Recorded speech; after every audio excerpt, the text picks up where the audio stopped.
No fancy leathers this week, no fancy shiny paintwork, no fancy race replicas. This week we're going to get dirty, full of mud, because we're going trail riding, off-road riding. Or not off-road riding, apparently it's called off-tarmac riding, or something, I don't know. All will be explained.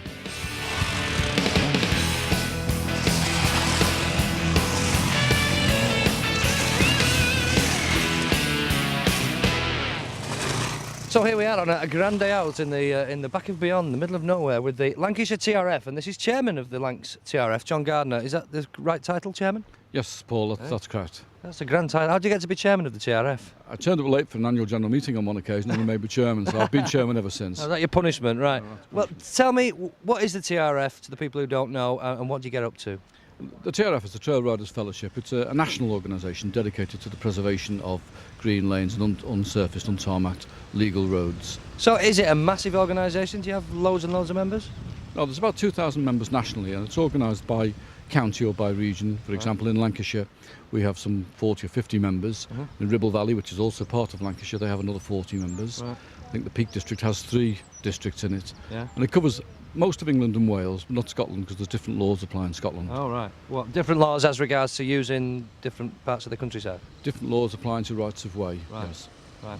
Okay, so it sounds rather like an owners' club in a way. It's a national thing, but there's branches throughout the country. Do you get together with other people and you go and visit them and they come and ride in your parts? Yeah, very much so. We'll go and stay for a weekend with a group down in the south of England, and they'll come up to ride with us in Lancashire and in Yorkshire, or in the Peak District. I've just led a group over in the Isle of Man for a long weekend, and Isle of Man's excellent for trail riding. Yeah, oh, I can imagine. Well, what kind of people do you get? I would imagine you don't get the boy racer, is that right? Yes, I think the odd boy racer that comes finds that perhaps it's not for him, because one thing we're not doing is racing.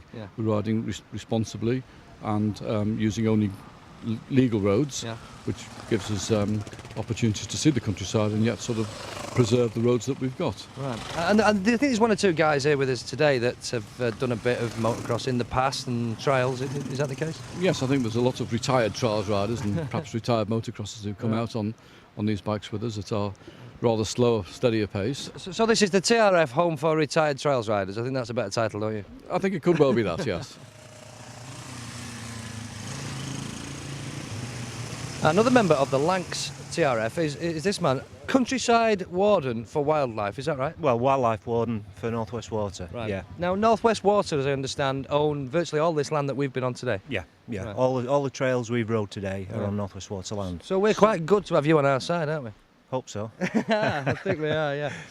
So some of them were concessionary routes that have been negotiated with North West Water, so we've got the keys to the gates and we ride them about 7 times a year. Right. So there must be problems with, I mean, bikes have got a bad image, like it or not, they've got a bad image. There's a stereotype, people think bikes around the countryside, they're going to frighten the animals. I mean, how do you get over the that? bikes won't frighten the animals at all, because you go past quick, you're not there for a long time. But we do get a problem in certain areas, and it's mainly young lads, which is a shame. They've got bikes that are not road legal, they just scream around, some of them have been pinched, and it gives all bikers then a bad image. So here in the TRF, all our bikes are road legal, and we try and educate them, certainly when we're out and about. If we come across any lads motocrossing as such, we'll stop, we'll have a chat, and usually they've got a problem, you know, the bike's not legal and they can't get about places, but at least we can it gives us the opportunity to chat and explain the problem they're causing for other bike users, certainly trail riders. Right.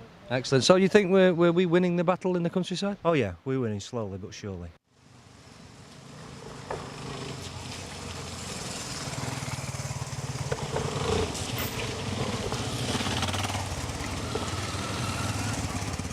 So perhaps you're wondering what we're using for all this mucky stuff. Well, I'm actually using this oldish Yamaha XT350. I'm not being rude there, Roger. This is Roger Davis, the man who's very kindly, very foolishly let me ride this bike of his. Roger, without being rude, this isn't worth a fortune, is it? It's certainly not, no. So what would you get for this? Probably around about 800, maybe even £1,000 possibly. Right. So that's just what the point I'm trying to make is that you don't have to have fancy stuff to have a lot of fun with this, do you? Certainly not. No. You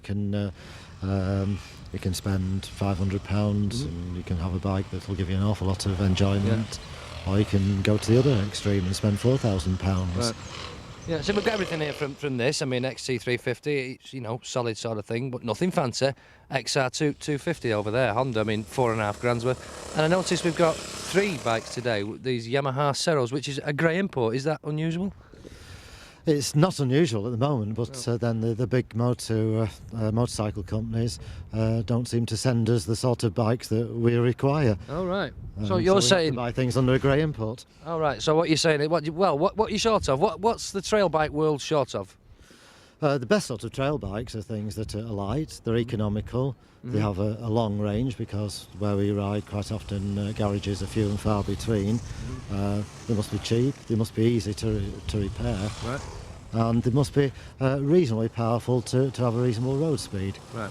So you're looking at, what, sort of 250-ish? 250 cc's? And anywhere between 200 250 is the best sort of capacity for what we do, yes. So your argument to the manufacturers who are all watching this now is you haven't got enough choice when it comes to 250 trail bikes, is that right? That is right, yes. Right. That's why we've so many grey imports. Right, I see. Right, all right. Well, they're doing well. These little 225 Ceros are going the bomb today. But not just the bikes. I mean, you can spend as much or as little on the bikes, but the gear. I mean, you know, I've got my dirty old motocross boots on that I've had for donkey's years, and a scruffy nylon, and you don't have to. You won't have any more fun, will you, if you spend thousands than the guy who spends 500 quid? Is that right? That is right, yes. This is certainly not a fashion parade. Yeah. We tend to ride through the winter, and once something gets covered in mud, and once it's raining a lot, everything looks about the same. Right. Just one other very important point that I must touch on. All these bikes are road legal, aren't they? Yes, absolutely, 100% road legal. Yeah. Yes. That's because we go on the public road. Simple as that, is it? That's right. Some of these non-tarmac roads, in fact, all the non-tarmac roads that we ride are still legal roads, All right. and therefore every bike has to be 100% road legal. Well, you might think this is a male domain. You'd be very wrong to think that. And just to prove the point, Kath Ainscough. Kath, our token lady out with us today, how did you get involved with this? Well, my husband started green laning and I thought, well, if you can't beat them, join them. So I did. Oh, right. So, have you ever done any road stuff? I mean, you obviously have a bike licence. Have you been riding a long time? And only about 2 years. I started off on a trolley to learn. Got a road bike, but it was a bit too heavy for me to handle, so I went back to a trolley bike and not looked back since. So you're having more fun doing this than you... What was your road bike that you had? It was a VFR 400. Right. Beautiful bike, but too heavy for me. Yeah, but I mean, that's capable of giving you a fair bit of excitement, but you get more excitement with this, you think? Oh yeah. The slower the speeds, the different terrain, it's brilliant. And you're on this little Yami, this little Cero thing, which, you can pick these up for what? Under £2,000, is that right? Yeah, 1,800 I paid for mine. And it's just the job, I suppose, isn't it? Oh, it's brilliant, yeah. It's the best bike I've had. Is it? Yeah. Good. Well, and there's a physical element to this as well, isn't there? Because it's better than going to the gym, isn't it? Oh yeah, and there's the views as well, and it changes all the time. Right. As well as the weather. Right. Excellent. I know we've been good to us today. We've not got wet yet. Yeah. So you would recommend it to as many people as you can? Yeah, very easy for women to do. Yeah.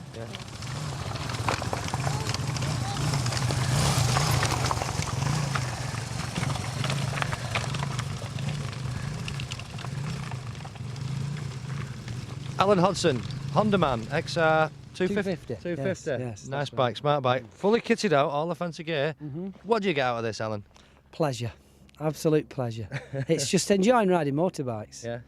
Not on tarmac, Right. although on roads. Yeah. That's the difference. Right, because these are roads, aren't Yes, they are. Yes, it's not off-road as such, it's off tarmac, Right. and that's the difference. They are, as you've said before, they have to be legal motorcycles Yeah. because you're riding on roads. But the terrain doesn't look like a road No. because people haven't used it, so Right. there's no tarmac there.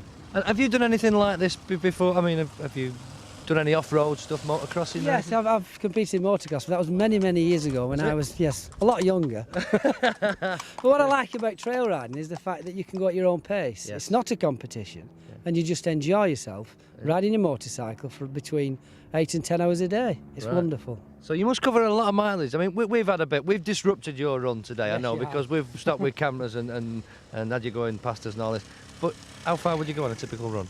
Between 80 and 150 miles, but obviously that depends on the terrain. Right. And all over the country? Yes, Hampshire, Oxfordshire, Wiltshire, Right. Wales. Where's the best part of the country for trail riding? I know what you're going to say. You're going to say Lancashire, aren't you? No, Yorkshire probably. Yorkshire. Yes, even though I'm a Lancashire man. Well, I don't know. Wales is good as well. all good, aren't they? They are. There's some superb lanes. I thought I knew this area. I don't live far from here, as you know, No. and I thought I knew this area fairly well. I've seen places today and visited places that I didn't even know existed. Exactly. And the sights that you see are wonderful. The wildlife, it's great. Great. Do you go abroad doing this? No, I don't. I have to have a word with Hilda, my wife, about that. That's the next step, is it? Yeah, hopefully. Yeah. Now, as you can imagine, when you're out on these roads, very, very bumpy, very, very sharp rocks on some of them, you get some damage to your bike occasionally, punctures, etc. Now, this man, Peter Nagy. Peter, you're head of maps and jargon. That's right, isn't it? That's right, yeah. Yeah, right. Well, Talk all day about rubbish. about byways and highways and That's right, ruts yeah. and what they call these things. Ruts. Rups, road use of public paths, byways. Oh. Right, look, forget that. I'm not into the jargon. What I want to know is this. I saw you fiddling in there before. This very comprehensive toolkit that you've got here. Is there anything you can't fix? No, this is the compulsory toolkit. Carries just about everything for the bike in there. There's a hand pump in there as well. A couple of spare tubes. Tow rope just in case we can't get the bike going. So we've pulled many a bike occasionally on the road, although you've got to be very careful. Have you ever been out and something's happened, like you've had a breakdown, and with your multitude of attachments here, not been able to fix it? No, I've been dragged home once or twice before with the old tow rope when the piston's blown in the engine. So what's the biggest problem you get on these roads? Is it punctures? I think punctures, yeah. Obviously, you've got to make sure that all the nuts and bolts are tightened up. I mean, when you're on the road, you don't often get a lot of vibration, but when you're on the rough stuff, most of the nuts and bolts have got to be really tightened up. Make sure you got the lock washers on and everything else like that. Otherwise, you'll soon find bits of your bike start dropping off, and you've lost them when you turn around. Yeah, I can imagine. Right. So, so you're a good man to have along, aren't you, with this? Yeah, I've just actually given somebody 2 paracetamols. Who just Have you even got them as well? Yeah. Medical kit as well, is it? Flipping Yeah, a little bit as well. This man thinks of everything.